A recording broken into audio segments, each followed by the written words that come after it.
called?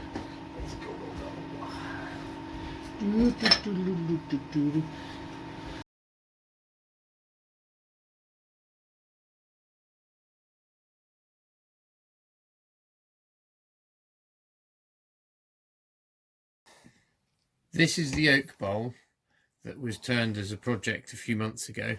It was slightly green when I turned it, and as you can see, as it's dried, it has moved and popped the lid from the bowl, and the lid will no longer fit that bowl, because that bowl is completely out of shape. So this lid we can recycle and use for a new project.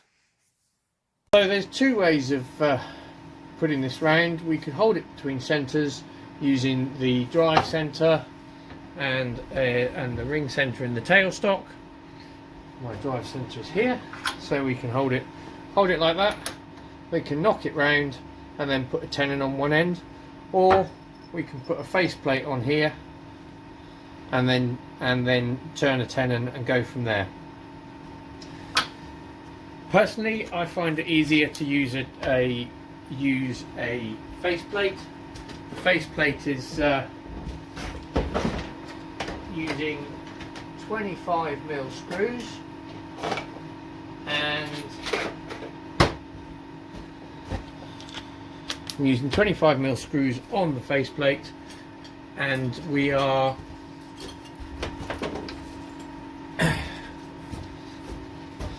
going to hollow this anyway, so there is going to be no sign of the screws left once we've finished. So just want to try and get that ring as central as possible.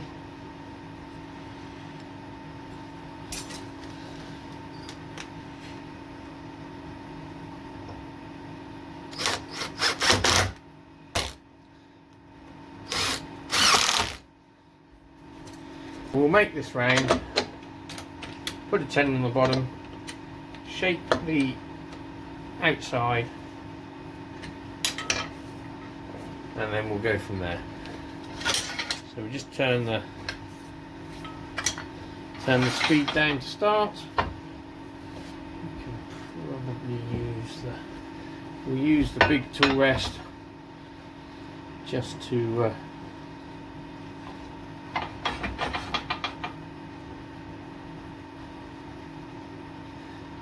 give this a turn, make sure that it's not catching the rest.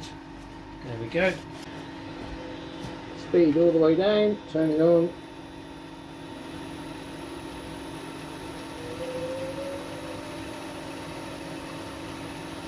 So we're running at about 1000 RPM, and all we're going to do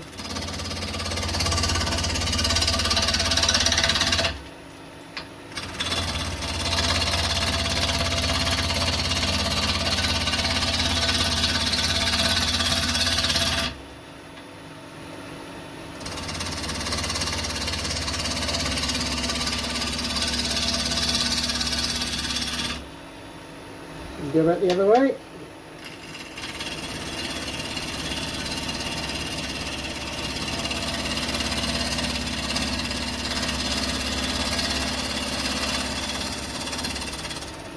You can still feel that it's not quite round yet, because it's still bumping on the chisel. But if you put the chisel on the top of the bolt, you can hear it knocking, which means it's still out of round. Just turn the speed up to 1200.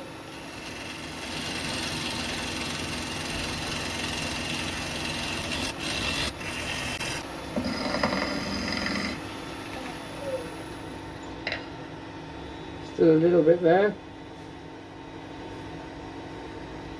But you can see there's a nice clean cut on here where we've been rubbing the bevel.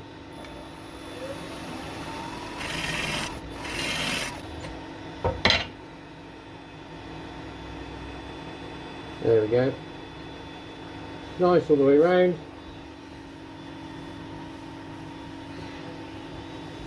You get these beautiful shavings coming off.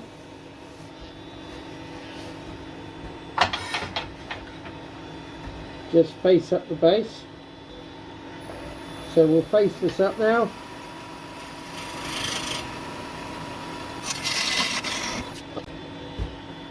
So we're just going to mark with the dividers where we want the tenon.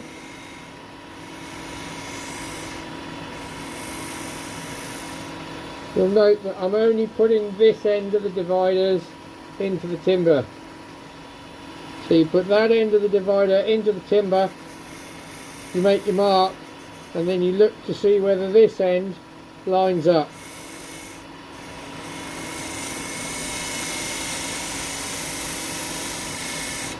And when it does, you know you've got a circle the right size.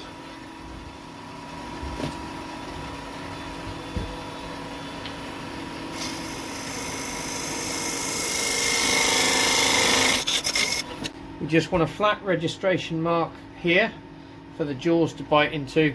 We don't need a very big tenon because we haven't got a big piece of wood. And you can just about see the rippling in that timber. I think this is going to look quite pretty.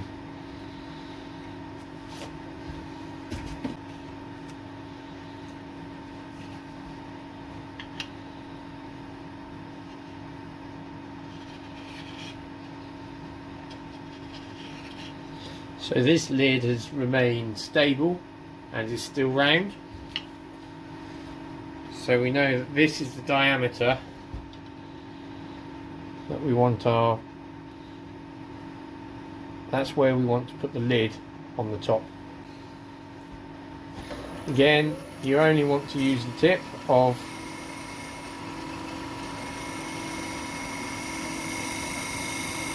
the calipers.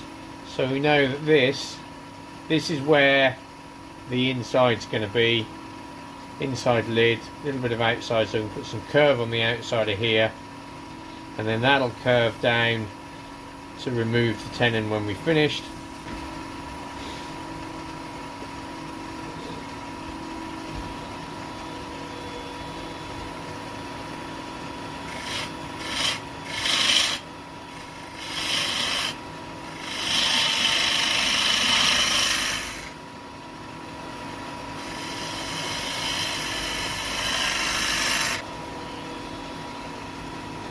And all I'm really looking to do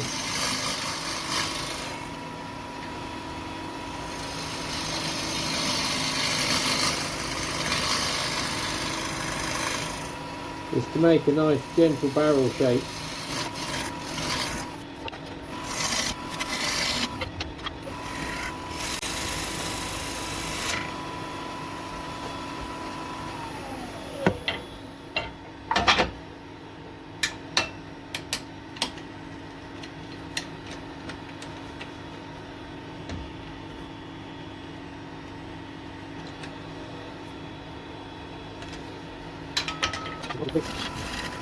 And then a push cut to finish.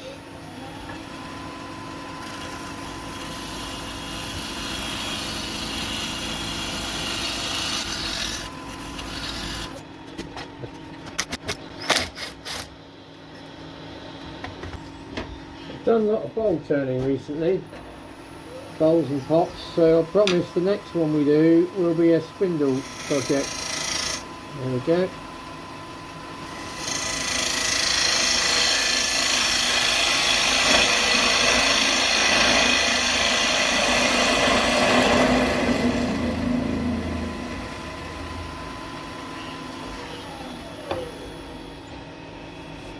Front face,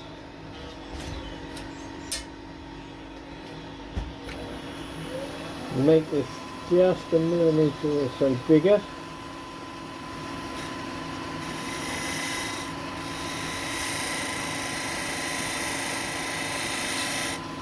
That looks like where we need to be.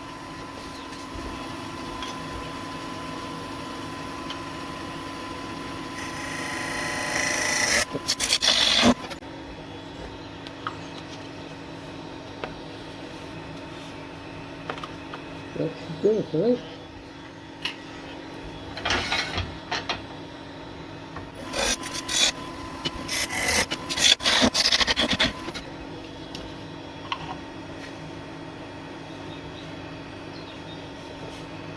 Almost.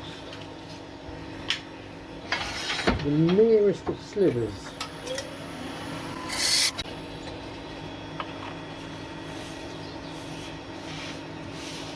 Perfect.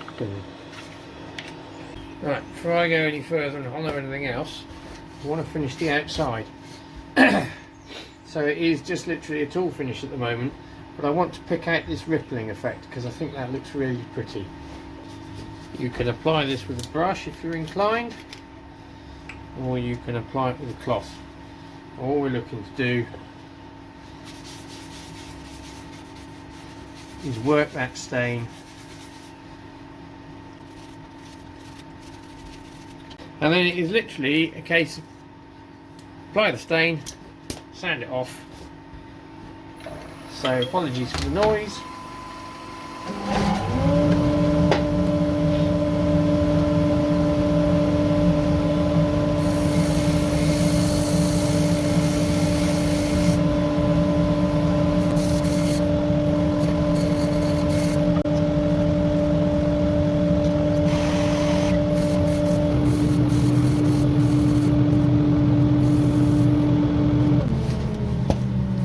Now the plan is to apply a different colour over the top of the black.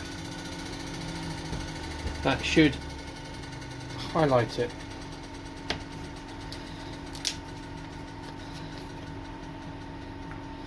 And as I'm sure you all know by now, if there's a colour that's going to spill during a project, it is this blue. It is a rather stunning blue, but it is also the blue that will stain. Well, it all stains, it will spill.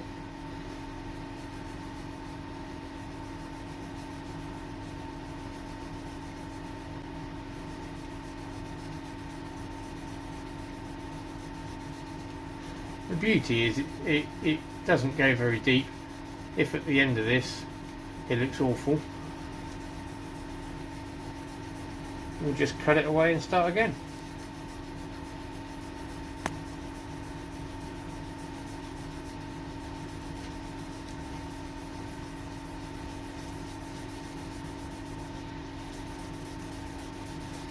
That's what I might end up doing, but we shall see.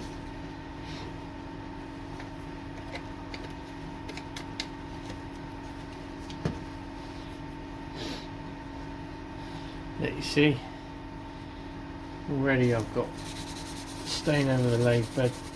Didn't happen with the black, but it did happen with the blue.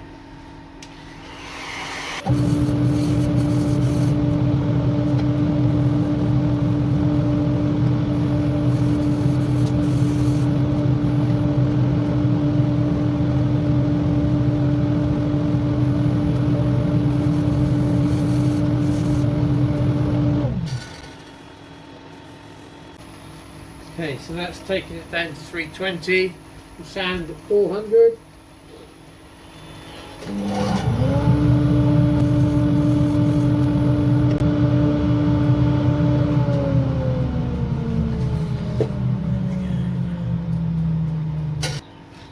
So as you're probably all aware, I am not an artist. That's B's area of expertise. So I have had to go and ask advice. Never be afraid to ask, that's what I say. So she reckons that over the blue we put a green. So that's what we're going to do. And I'll sand that back with 600 and put on a final coat of green. And then we'll do a cellulose sanding sealer.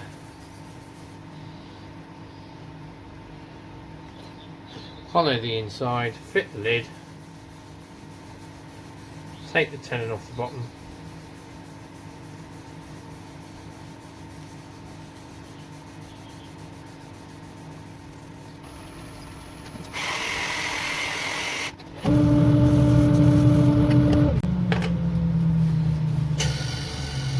Remember, you always want to keep the sandpaper moving when you're sanding, so you don't build up too much heat in the timber.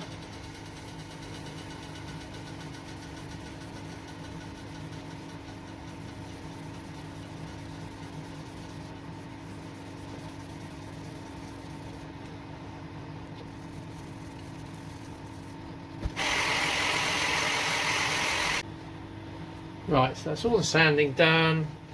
Last coat of colour on there.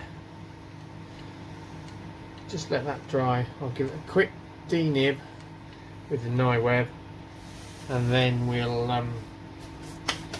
give it some sanding sealer.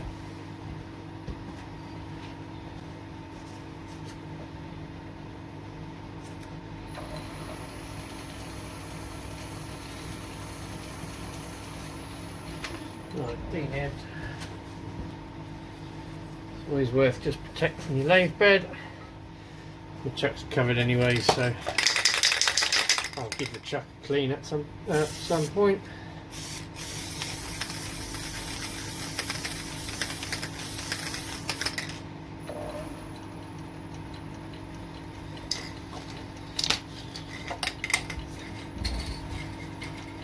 Leave that to dry. We're going to use some of the chestnut cut and polish.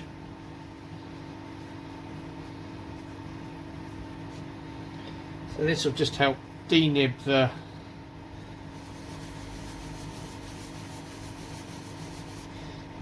sanding sealer and start to produce a nice shine. This cut and polish has got a cutting compound in it and a wax base, so I can only finish with the wax, but that's absolutely fine. I'll be using the microcrystalline wax as a finish. As a paste wax, that seems to be my go-to. I do like it. Right. Just need to let the solvent evaporate off, and then we'll start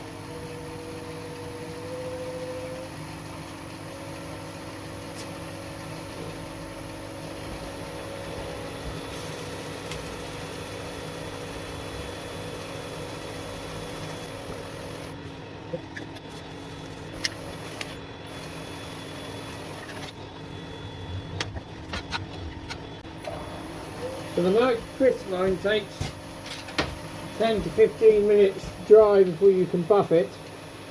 So while we're doing that, we'll just hollow the inside of the pot.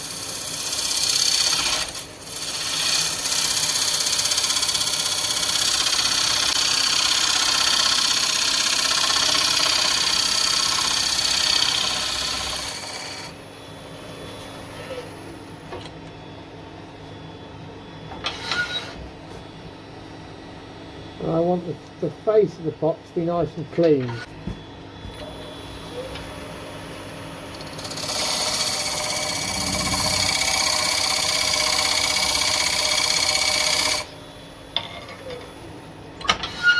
The aim is to have the lid sit flush.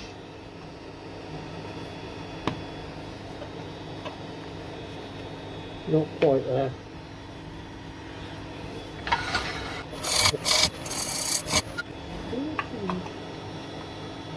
Oh, there we are. Perfect. Okay, so now that's done, we can just follow the inside.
You'll notice now that I'm reaching the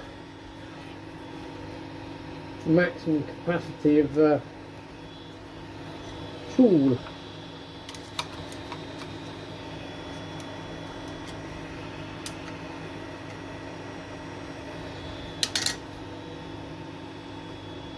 We've got about 60mm deep, and that does give us at least 10mm to go. So we have a choice. We can use a scraper. Need to raise the rest a little bit for scraper.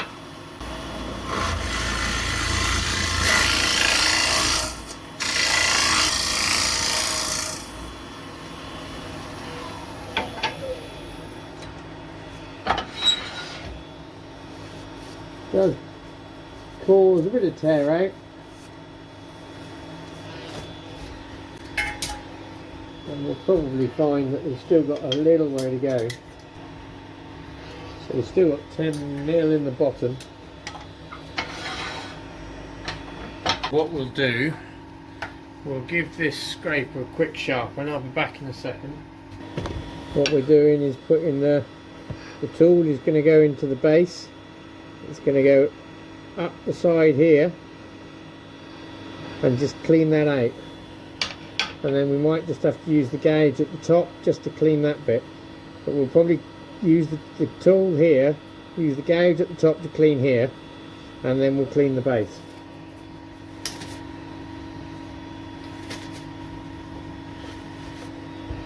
But I can't leave you there because you're in my way. Hopefully you'll see what's going on. Right.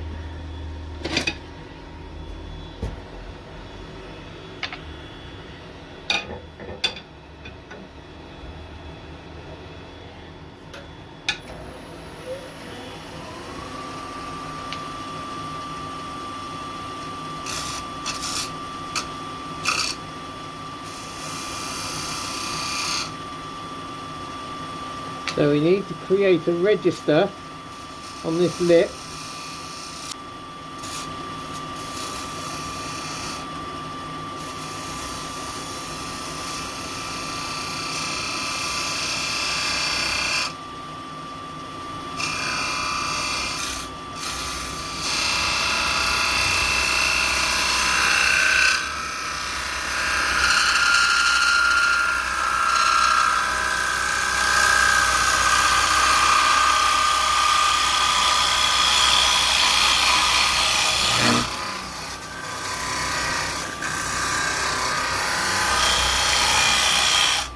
And it's at that point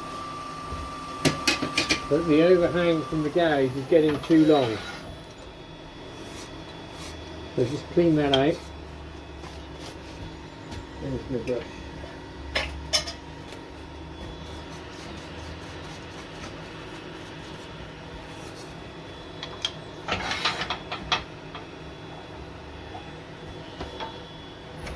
We can now move over to the scraper.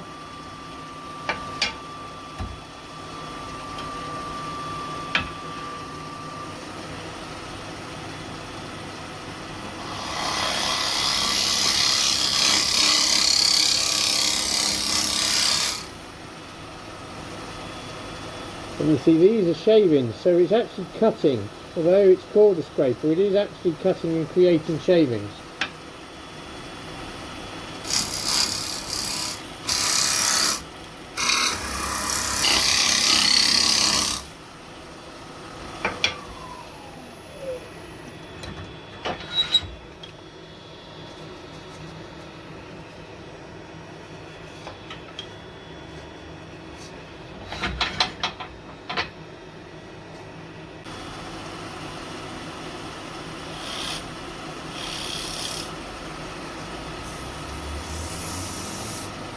There we go.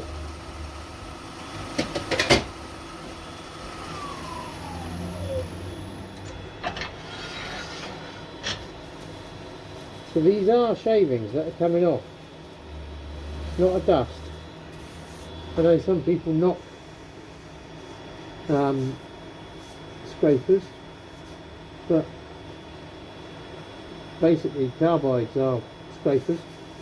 It has left a little bit of tear out in this corner here, so that will sand out. One of the ways to take out tear out is to sand in reverse if you can. So that's what we're going to do.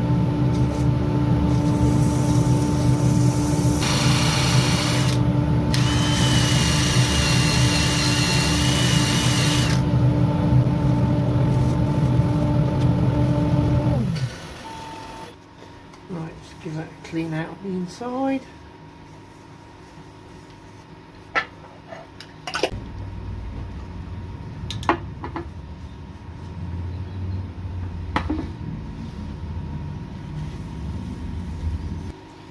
The same again. We'll put some cut and polish on the inside.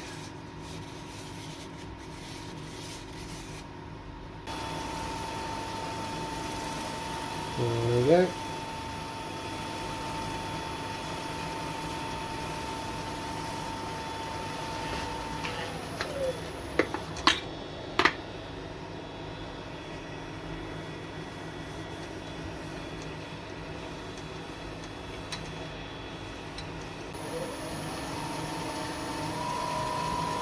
We're just going to buff the inside.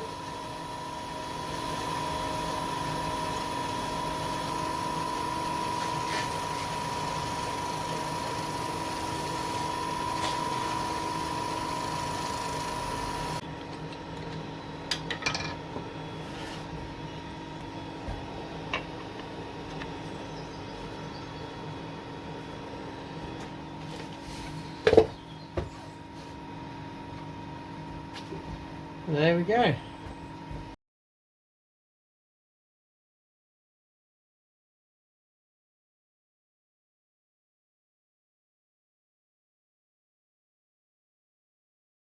Slight change of plan. So this is a piece of mulberry.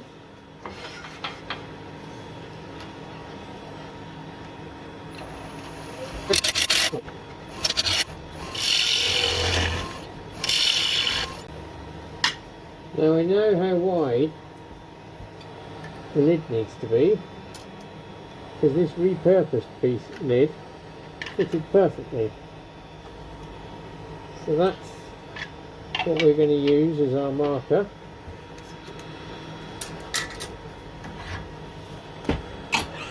So now we've got quite a nice shape. So move over to the bigger tool rest.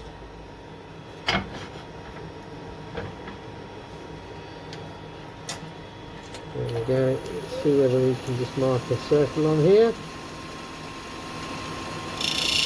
Of course, we don't want to take this all the way down to that main marker straight away.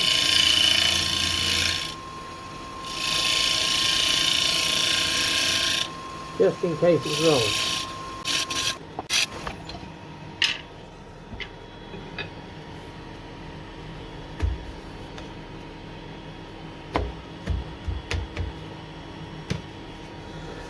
So right there. That's going to be our lid. We're going to drill a hole in there, not very deep, and then we're going to use this as a jam chuck to hold that in there like that.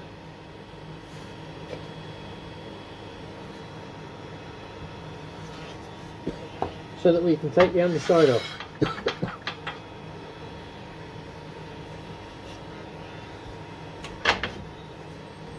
So just tidy this up slightly.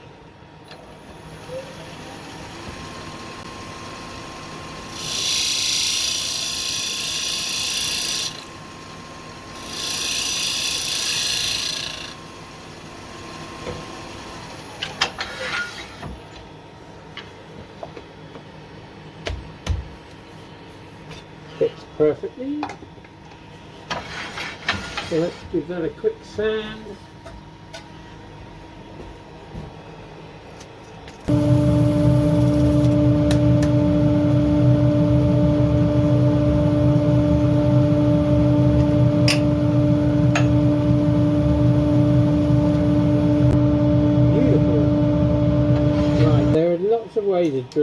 fishing timber. Usually I use a Jacob's chuck, but as we only want a small hole that isn't too deep, you can hold a drill bit in your pliers and just push it in until you reach the depth that you will require. That'll do. And just give that a quick coat sealer.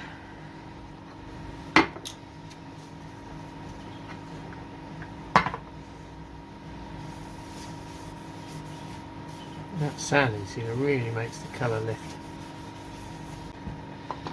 This goes back in the jaws.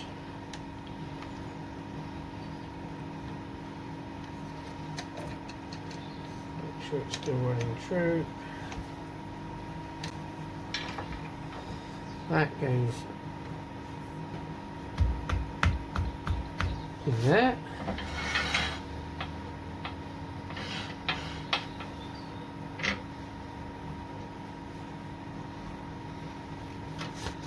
And now I gently need to take this out.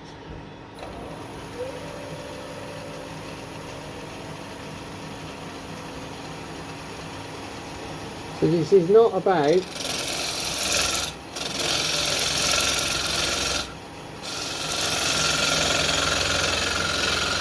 hacking away.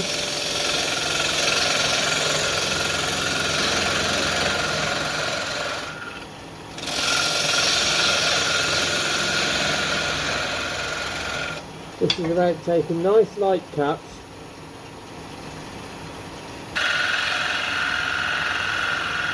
slow the cut right down as it comes to the centre.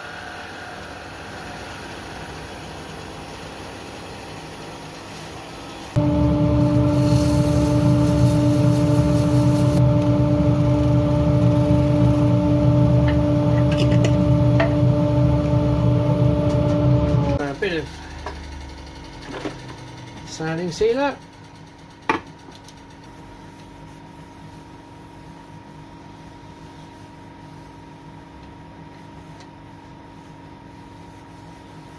Works so well. And a bit of the microcrystalline wax stick.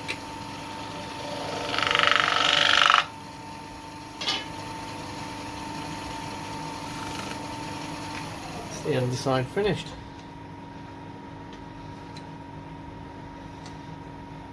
Just need a hand to take that out. I'll just take it off to the bench. Right, so that's it popped out. There we are. That'll lift out nicely once we've got a little finial in there. So next job, finial, and take the, actually, let's do it the other way around. Take the base off, make the finial.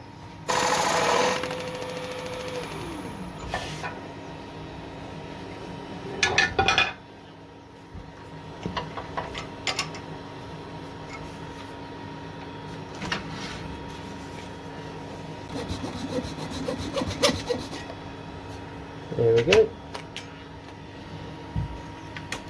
We are going to do a quick finial with a bowl gouge. You don't have to use a spindle gouge on spindle work. You can if you want to. I will probably use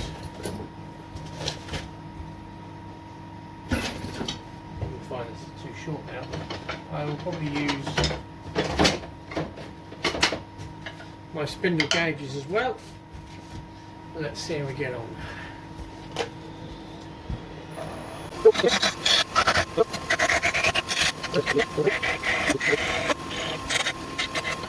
It's off too soon.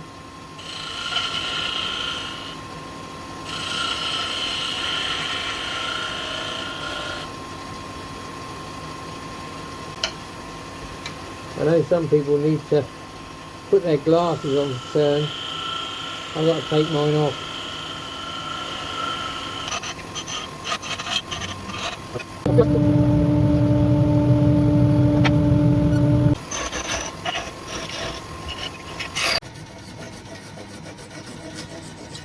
So that's the final piece.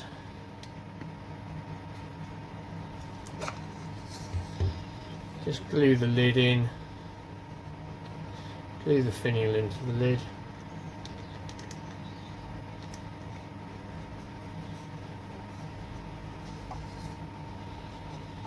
And then that's sitting there, like that. There we go. I'll pop some photos up at the end.